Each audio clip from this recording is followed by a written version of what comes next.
Saiyans are a naturally aggressive and formidable warrior race, who were once hell-bent on conquering planets, colonizing them for their resources, for the thrill of the battle, and conquest of nations. These aliens love to fight. They relish in engaging in the blood sport that is fisticuffs, and beam struggle spectacles that are visual displays of brutality. With this in mind, why are the Universe Saiyans such antithetical, contradictory, little cop-out bitches? Yes, I'm sounding a bit crude here and I acknowledge my lack of bashfulness, but keep this in mind. It's coming from a place of passion as a fan of the Dragon Ball lore. In this video, I will criticize the horrid character designs of Kale, Caulifla and Cabba as Saiyans from a bodybuilding standpoint, and including their outlandish power scale placement as a passionate anime enthusiast / otaku. These Universe 6 Saiyans are infamous for their logical inconsistency in the canon. They destroy sacred tenets and rules of the lore, and Toriyama's justification for it, drumroll please, S-cells. Fucking S-cells. Really, nigga?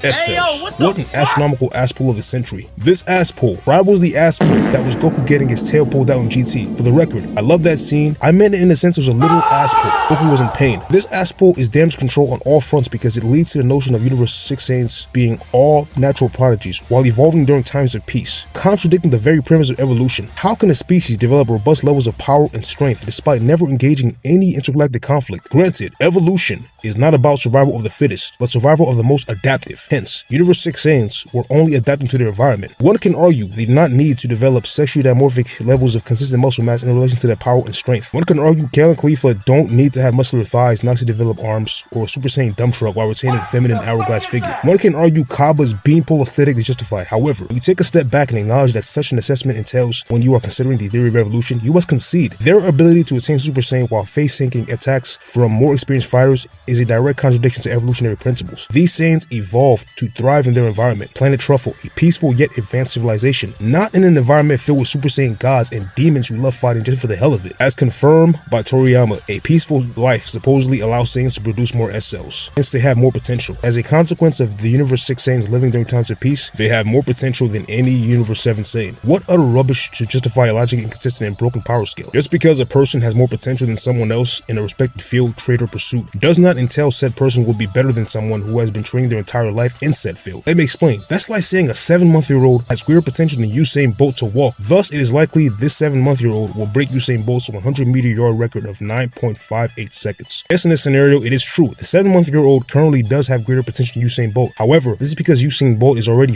a full-fledged adult with articulated fingers, joints, legs, and motor units. From an anthropological standpoint, he is capped out of potential. Conversely, the 7-month-old has greater potential to develop their cerebral cortex, motor units, and cardiovascular explosiveness. Their potential, the rate at which they can develop robust type 2 muscle fibers, is above that of Usain Bolt's. But there's one big elephant in the room here. It's Usain fucking Bolt. Even if my scenario was more even-handed with said baby in particular having aspirations of becoming an Olympic-level sprinter, while simultaneously manifesting signs of untapped potential for sprinting, the argument still stands. Usain Bolt is already leagues ahead of anyone. Comparatively, Universe 7 Saiyans are already leagues ahead of the Universe 6 Saiyans in their base form. Why the hell should the existence of S-cells make this any different? It's just lazy ass writing, coupled with lazy anorexic character designs. You can tell they called the GOAT Akira Toriyama himself and told him, yo, the fans don't like the fact that these Universe 6 Saiyans can turn Super Saiyan easily.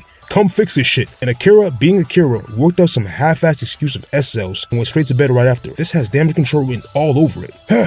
Devil's Advocate section, or should I say Hercule Satan section. I can already hear people hitting me with the Magoten and Trunks from Super Saiyan for child's play argument. To that I must say, why are you justifying idiocy with more idiocy? The Dragon Ball lore already has enough plot holes as it is, and this plot hole barely has greater convenience to being plausible considering Vegeta's realization in several chapters back in the original installment of Dragon Ball Z. This realization being, and I quote, apparently when our blood is mixed with an Earthling's, it results in an offspring with mighty power. Is it possible through genetics that upon acquiring the Super Saiyan transformation in Raw Dog and Chi-Chi and Bulma, that Goku and Vegeta produce offspring who are easily able to transform Super Saiyans? According to this piece of lore, yes, this theory holds up more than an S-cell hogwash. Oh, and to add further credibility to this argument, Nappa follows up with the statement, a Super Saiyan? I can already hear people typing. Well, Kale's Master Super Saiyan form looks less buff and more feminine, and the fusion of Kale and Caulifla, known as Kefla, has muscle mass while looking feminine. What about those? I say close but no cigar. Yes, Caulifla and Kale look conventionally aesthetic in certain episodes, but there are a few missed opportunities. To convey said missed opportunities, I direct your gaze to the work of fellow artist by the name of Plague of Gripes. In my opinion, he doesn't give himself enough credit for his stupendous artwork. Just look at how he drew these two Saiyan women. Observe the fierce female warrior on the left. Look at her defined clavicles, cap delts, and shoulder to waist ratio. To remind the viewer, she is in fact of the feminine essence. She sports gracious childbearing hips, softball player hips, while reminding the spectator she isn't someone you should fuck around with. with. In addition, the homie Plague of Gripes was not afraid of giving her a cup size above a B, unlike most Western video game companies. Looking at you, NetherRealm Studios.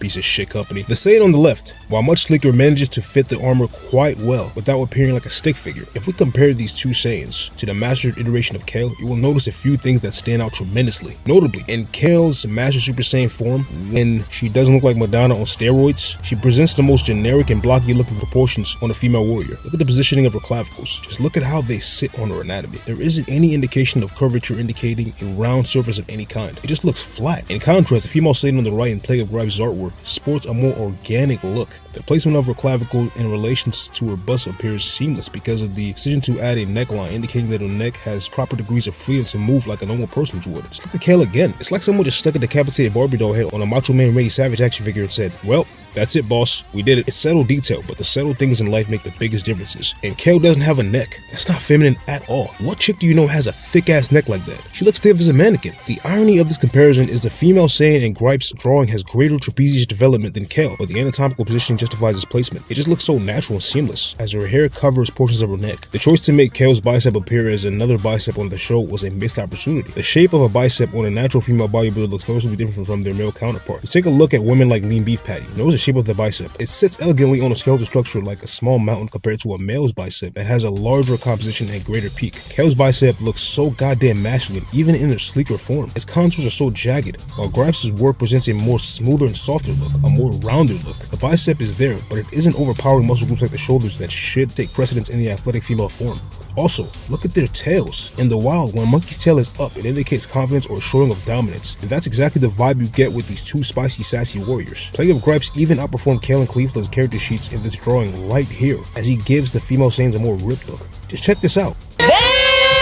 While it's true that women appear more feminine at higher body fat percentages, Gripes manages to depict the curvature and muscularity in places that make sense pertaining to the female form, with an emphasis of size on the lower parts of the bodies. Check out our feisty friend on the right. She's got glutes and hamstrings for days, but still has nice rounded delts and biceps of a reasonable size. Our warrior on the left, doing a 3/4 turn, prominent lower body dominance in relation to her upper body. And to top all this off, they each have this menacing look about them that sparks trepidation and wonder in a spectator. What are these two up to exactly? The feline-like tooth hanging out on the side of their mouths really hit it home for me. Their mere silhouettes put the character sheets of Kale, Caulifla, and Cabba to shame. I'm not asking for Rule 34 Goku and Vegeta or fan service like Ecchi, but can we at the very least acknowledge the missed opportunities of designing either stick figures for a warrior race of fighters or roided up harpies or diet soda clones of Broly with titties? There needs to be a graceful medium here, and Plague of Gripes does this beautifully. Notice his aversion to bobblehead-like proportions as seen in his depictions of these female Saiyan warriors. The 3/4 shot of female Saiyan on the left presents how a tricep should look on a woman. In this angle, these Saiyans of the female persuasion have sleek upper bodies while carrying most of their weight on their legs. Such a decision upholds the femininity of said characters while managing to convince the viewer of their athletic prowess.